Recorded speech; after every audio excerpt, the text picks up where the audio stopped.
cuento, estas son 3 preguntas que me llegaron. Buenas tardes, doctora, disculpa por la molestia, pero tengo un tema que no sé cómo manejar, para no herir a mi hijo, no cortarlo en sus deseos o sentimientos y a la vez guiarlo.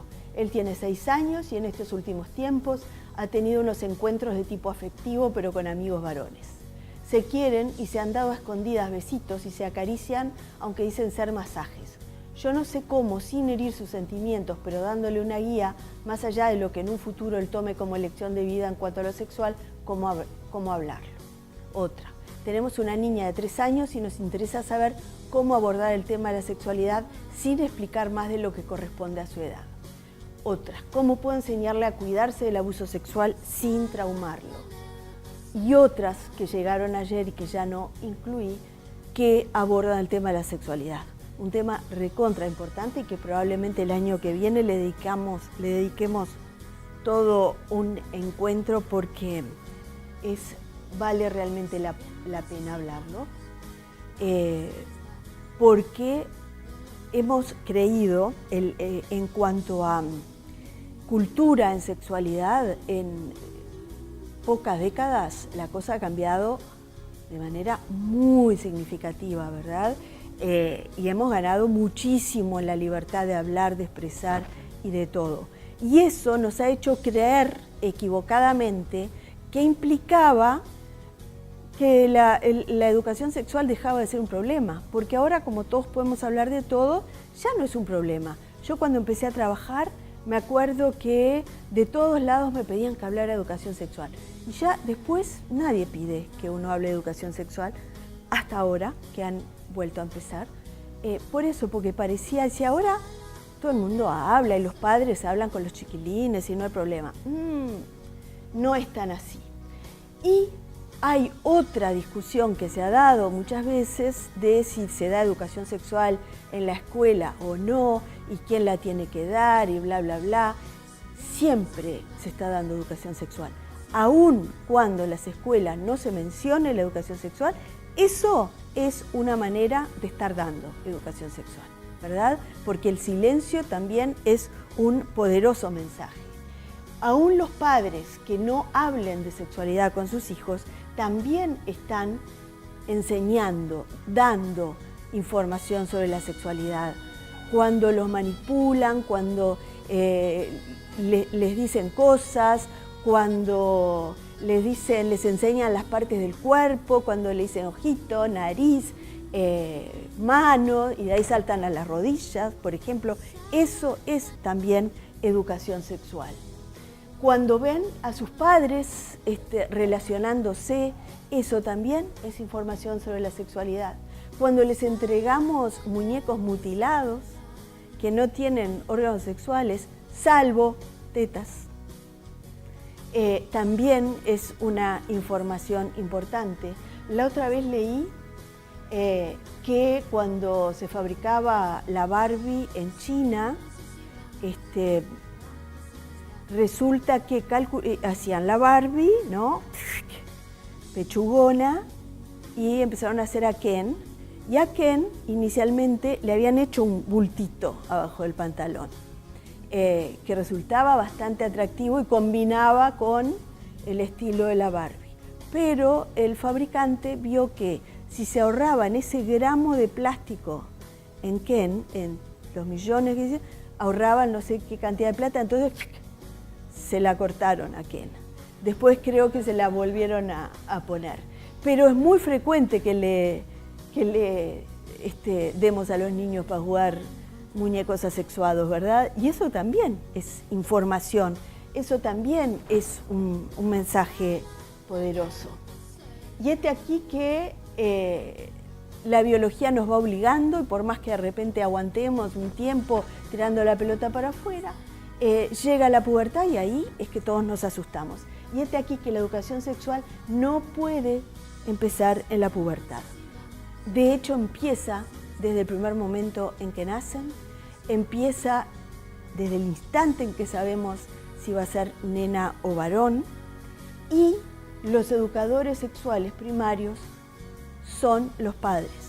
En realidad, esta es la frase que había puesto inicialmente. y después corregí y puse deberían ser, porque en muchos casos no son, y ahí es el peligro que tenemos. ¿Vieron cuando empezó la campaña pública anti-SIDA hace unos años? Realmente el SIDA, una epidemia terrible, 100% a favor de que se haga prevención y que hayan programas de prevención de esta enfermedad.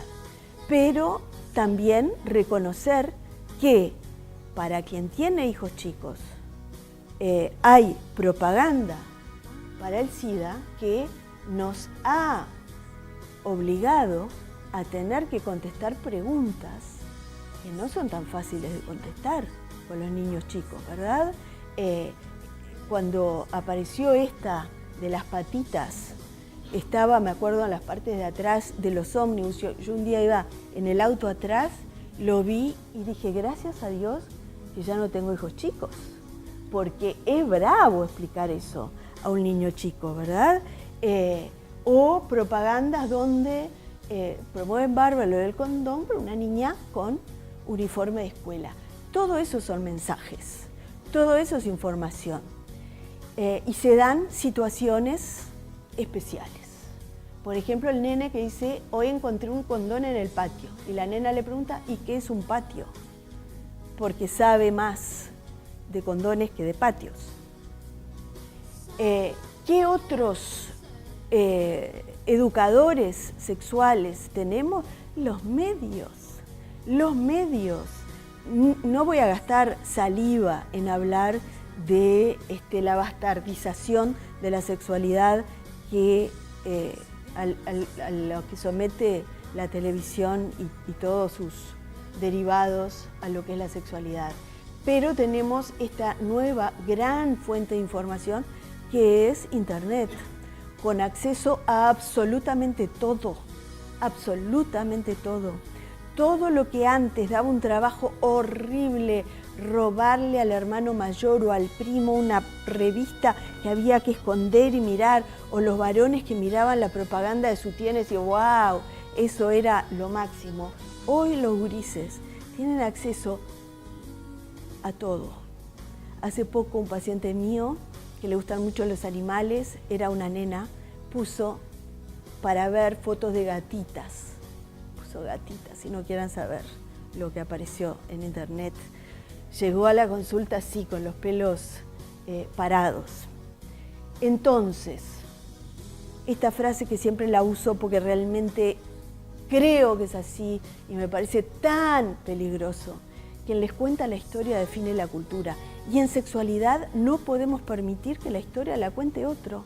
Se la tenemos que contar nosotros, la familia. Por eso es que todos tenemos que prepararnos, estar siempre prontos, hablar, leer, pedir asesoramiento, irse ayornando porque todo va cambiando y ser muy consciente de los mensajes que transmitimos verbalmente o con los silencios o con los gestos, con lo que sea.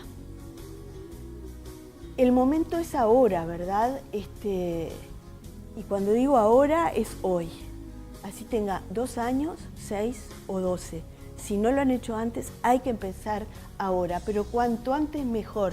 Me gusta esta definición que hace Gaturro, dice, ¿vieron que las puertas tienen un lado de tire y otro de empuje? Bueno, la relación con los hijos, con los padres a través del tiempo es parecida. Cuando son chicos están del lado del tire, vení, vení, vení, pero cuando son adolescentes están del lado del empuje, salí, salí.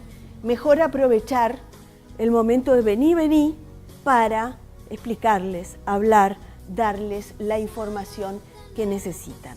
Lo que nos dice la investigación es que los niños, cuando van creciendo, empiezan a preguntar menos a los padres y empiezan a preguntar más a los pares, a los amigos, a veces a un tío, una tía, primos, pero los padres pierden un poco el protagonismo como fuente de información. Y en buena medida es porque capaz que no supimos ganarnos ese verdadero lugar de confianza y de referencia que tenemos que tener. Y sin lugar a dudas, que una vez más el rol de los jefes de la manada es rescatar a la sexualidad lodo y ponerla en un lugar saludable, limpito, placentero, respetuoso, digno, que es donde queremos todos que esté ubicada.